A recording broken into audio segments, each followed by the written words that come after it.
Hey number ones, welcome back to my channel. This is the Metatron speaking, and today I was watching Insider again, and I'd like to just say one word to some of you who got a little upset when on my last video I disagreed on a few points with a specific very cool historian, military specialist, the Ditchman. AKA this video of mine when I disagreed with him. Now given, I kind of failed to understand that up to a certain extent, because when I disagree with something, disagree is not a swear word. To disagree is in fact the very basis of academic discourse. It's a good thing to disagree. But more on top of that, if I watch the video and then I make a disagreement video, it means that I respect the guy enough to be like, you know what? He made some good points, but these points I disagree with. Let's make a video. Now given, sometimes I do call people clowns and I do call people frauds because they are. Because they push politics, but they tell lies because they're completely incompetent. Simon Elliott. But I did not do that with him. I liked him. It's just that he disrespected the Roman Testudo. What did you expect? Regardless of that, I think the guy was really cool. But today we're checking a different one, which is this one here. This Roman historian. The title is Roman Historian Rates 10 Ancient Roman Battles in Movies and TV. How real is it? Insider. So let's see. Let's check them out. Give me a like. Let's go. There's a little clarification there for people of like, how dare you disrespect the man? I didn't. You disrespected me. And I'm cool with it, by the way. I'm good. I got a thick skin. Disrespect away. Roman generals almost never charge with the cavalry. He loses his ability to command the battle. He's out there wrestling with a German, and it's his subordinate who's in the center with the infantry. My name is Michael Taylor. I'm an associate professor of history at the University at Albany. I am an expert in ancient military history, particularly focused on the military history of... Ooh, this is gonna be fun. This is gonna be fun. Those are Rudies. I have got a dedicated video. The Roman Republic and the Roman army. Today we're going to look at ancient Rome battles in movies and TV shows and judge how real they are. Yes, please. Let's go. So we have here a time travel scenario where Indiana Jones has been transported back to the siege of Syracuse. I like that he says Roman triremes. I think it's in English. In Latin would it be triremes? In 212 BC, a plane flying over this siege where the Romans are trying to capture the Greek city of Syracuse during the Second Punic War. Right. One thing that Indy gets wrong is Harrison Ford calls these ships triremes. At this point, the Romans are almost certainly deploying quinqueremes. Quinqueremes. Yeah, but I think there would have been some triremes in the midst. But Professor, you're the expert. Bigger ship has more rowers. More power, and as a result, more deck space, since you can actually put bigger catapults. And 5 rows. So if you're doing a naval siege, which is an aspect of the siege of Syracuse, you're going to want quinqueremes. Wow. The sort of giant bolts penetrating the plane, that's not necessarily unrealistic. I would be very surprised. It's a Scorpio, isn't it? If any Roman catapult or ballista could range as far as they're shown in that scene. Trying to, shooting a plane out of the air. I agree. When it comes to accuracy, though, oh, by the way, I love the battlements. Look at this. These are really cool. I love that they show these, because usually when we see catapults and engines, although then again, these kind of look like trebuchet from the medieval period. That's kind of weird, but I don't think that's what they are. It's picking up the ship, so I think that's correct. Well, we'll see what the expert says. This is a beautiful scene. So famously, the Syracusan defense in the siege of Syracuse did have the battlements, was overseen by Archimedes, the scientist and engineer. He also has set rigged up a series of cranes, and some of these cranes have a chain and a grappling. Okay, so those are supposed to be cranes. Great. Hook. Archimedes' cranes are supposedly quite effective at swinging around, getting this grappling hook at the end of the chain onto a ship, and in some instances, capsizing the ship. That story, of course, also over time improved into the telling, including the fanciful notion that he rigged up a series of mirrors or reflective shields for the set sun, Roman ships on fire. That seems to be physically impossible. The whole scene is fanciful and doesn't strike me as terribly historical. So I give it a 3. A 3? Wow. I mean, yeah, I probably would have ranted for what they were wearing. He didn't mention that, but it looked like leather jerkins nonsense. But I thought the scene was pretty cool.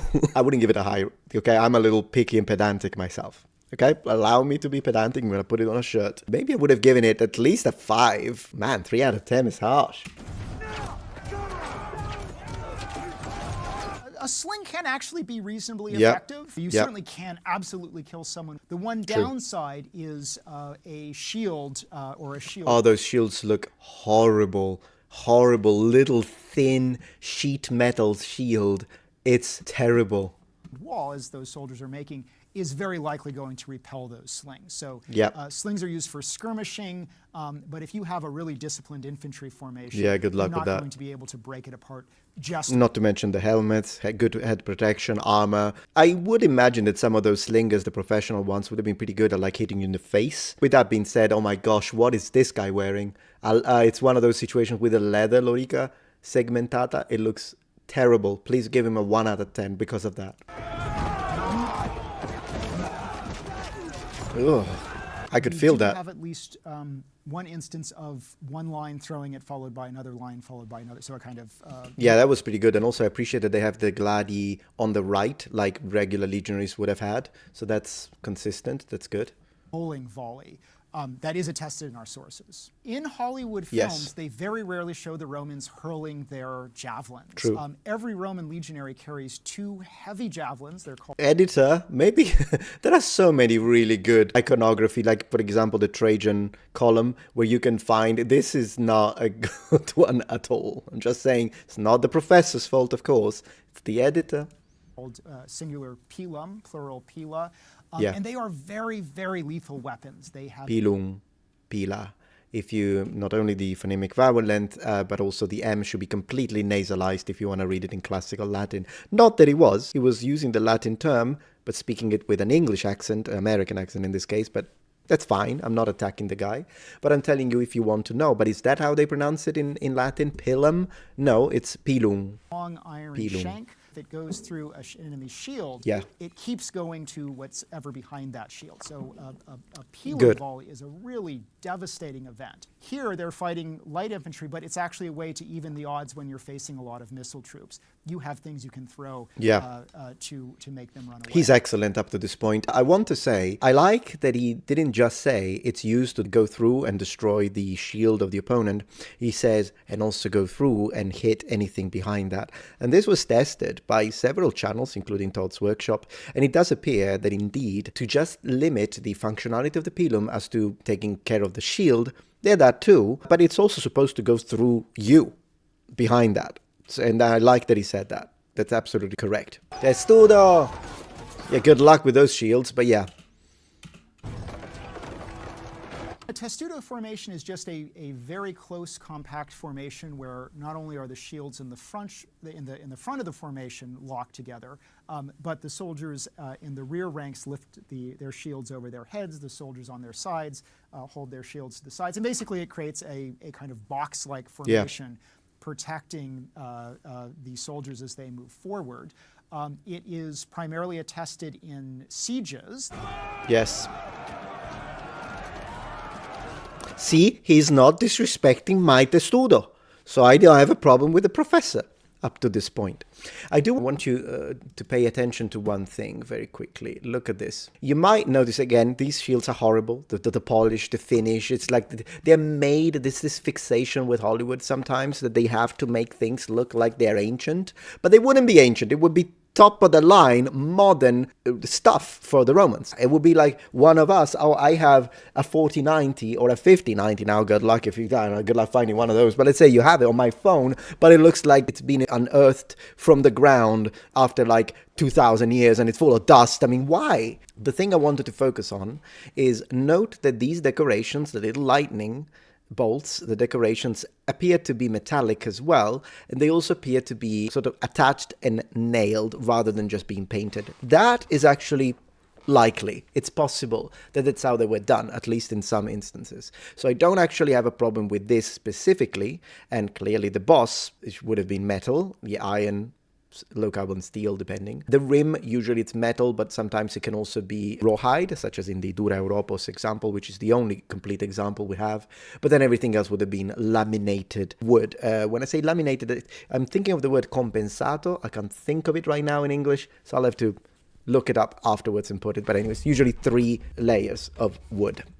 In the amphitheater sometimes as a kind of show of military agility. I'm going to give it an 8. I liked an attempt to show... Yeah, I think he just focuses, as differently from me, he focuses on how the tactics are deployed, how the men are used and all of that. And he likes Testudo, so we can be friends. However, he doesn't look at the equipment because the equipment looked horrible, looked like shit. So I think... in that regard, I'm more into the weapons and armor than the tactics. I'm also the tactics, but like when I see a shield like that, I'm like, oh, the 3 out of 10. Blah. So that's me. But then again, our ratings are going to be different. This might work. The eagle. They again form a testudo there. But they don't need to. You form a testudo if there's some kind of overhead threat of, yes, of missile weapons. Correct. There it seemed that actually might be a disadvantageous formation because... yeah, regular rank and soldier, regular line, maybe even with some space between the soldiers when you're confronting. And plus, why the heck are they jumping? Why are they running and jumping on them, these suicidal barbarians? As they kind of show, if you're in that dense formation and guys are coming at you, it's hard for you to use your own weapons against them. Yeah. If I were a halfway sensible British warrior, I wouldn't jump on top of a Roman shield. I agree. I know that there's a gladius coming right yeah, exactly. So we do hear of a formation that you use when you are, unfortunately, like these Romans, surrounded. by enemy. And it's called an orbis, basically a circle, as a formation that you use if you need to form a perimeter on all sides. So whether or not it looked exactly like that, obviously we can't say, but that is actually possible, a real formation. Yeah. And I appreciate that the centurion in question is wearing the horizontal crest, as you can see here. I do not appreciate, however, the leather bracelet. That one is nonsense.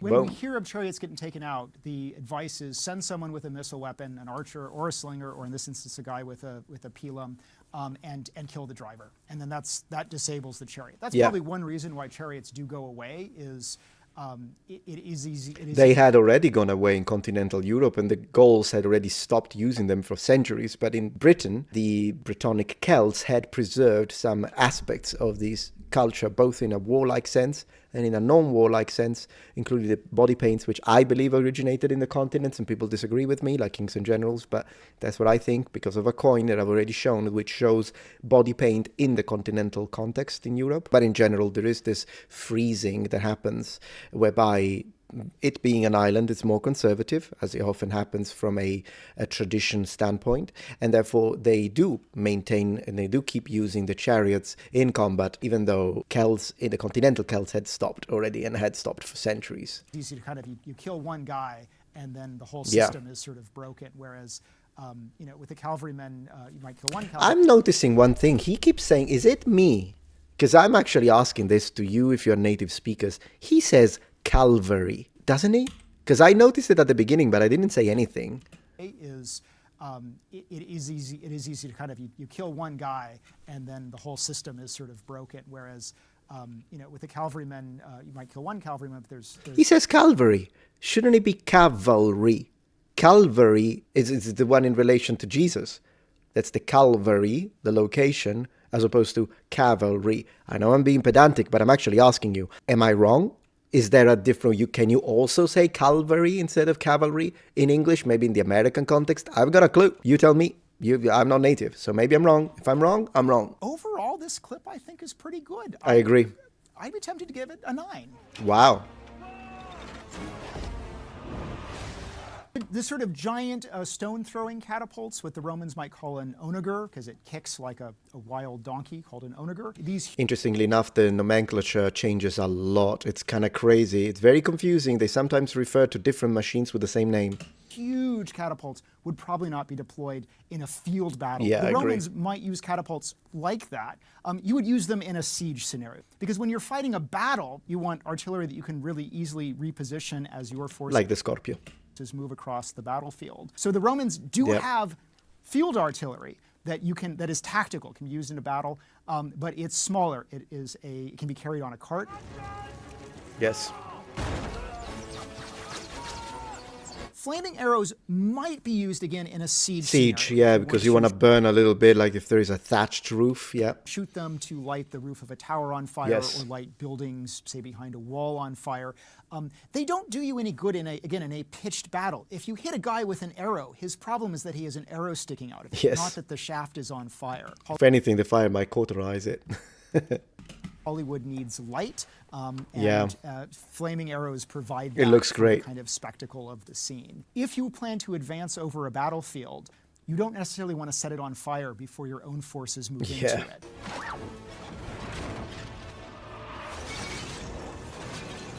In terms of what incendiary devices are available to the Romans, they have things like just putting charcoal in a pot, and then those burning embers sort of pop out when the pot breaks upon impact. They do seem to use a variety of petroleum products that might burn. One thing I would note, incendiary devices get really good in the Middle Ages. Yeah. The secret ingredient there is gunpowder. They don't have that in the ancient world. So all of their incendiary devices are a bit subpar.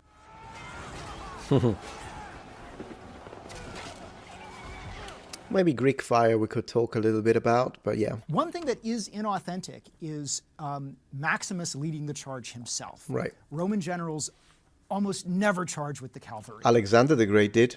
Of course, not a general. I'm just saying it to like, wow, it was exceptional because of it. I'm agreeing with the professor. They tend to position themselves right in the center of the battle where they can kind of control things and have the maximum situational awareness.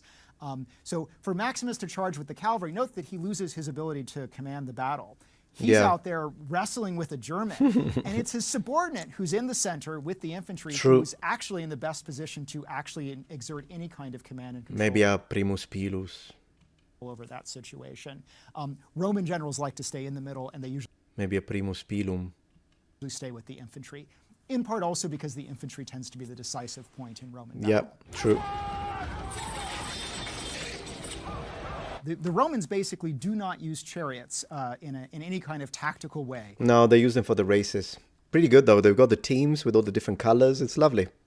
Aside from the ceremonial chariot, so there would have been no scythe chariots.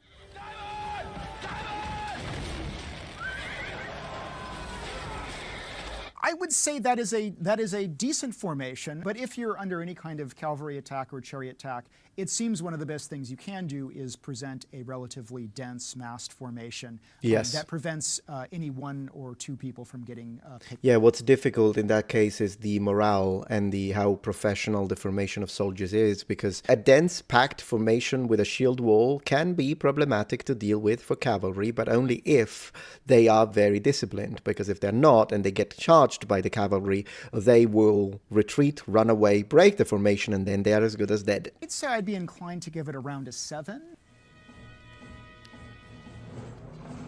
Man, look at This is that. a very rare clip that actually attempts to show a legion maneuvering over a battlefield. Amazing. In the triplex acies, the threefold battle lines that the Romans have, where their cohorts, their individual units, are arrayed in this kind of checkerboard formation. Yes, it's phenomenal. Look at that. Man, the old movies, old Hollywood is what it's all about. So the Romans don't like to form a single dense massed formation because that single dense massed formation can be brittle, it can be broken up by an obstacle. If it gets disordered, everything gets disordered. Yeah. Each cohort fights somewhat independently of the other cohorts, and that actually gives the overall legion a lot of tactical flexibility on the battlefield.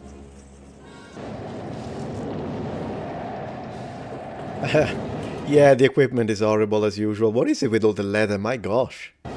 If I'm the Romans in the front rank and I see these guys rolling the fire logs, I'm just going to kill the guys rolling the fire logs, and then the problem is solved. Also, my guess is those logs are kept on fire because they've put a lot of gasoline on them. Yeah. The ancients are not going to have any kind of incendiary materials as effective, which means probably the logs are just going to burn out as they're rolled forward. You hit the helmet. So the swords approximate the Roman gladius that is in use at this time. And one thing that is inauthentic is you do not use a gladius to sort of fence with the way they're fencing in this clip. But a gladius is always used with a scutum. The sword is too short and chunky to effectively parry with. Essentially, if you were confronting an opponent, you... He's correct. They come as a duo. Absorb and parry his blows with your scutum, and then you... Once again, this is not a good... My gosh, the editor. This is not how the scutum is held. The center is where you've got the actual hole where you put your hand and grab it as a briefcase, if you will. So really bad image to show that. This type of configuration exists, but not for this type of shields. It's the scutum and the gladius are together a kind of weapon system. I would give this a 7. The classic legion moving across the field, I've got to say I've got a soft spot for it. Yeah. Me too. Once everything degenerates into the scrum, it gets a lot worse. I think it kind of reminds me of Centurion Defender of Rome from Sega Mega Drive Genesis that I used to play. Anyways, I'm halfway through. I usually don't watch the entire video in order to encourage people to go and finish it and give a like and a view and who knows, maybe even a subscription if you like what you saw to the original creator. Thank you very much for watching. I hope you enjoyed this, and I will see you tomorrow. He was good. He was good. So thank you for watching. I'll see you tomorrow. Bye.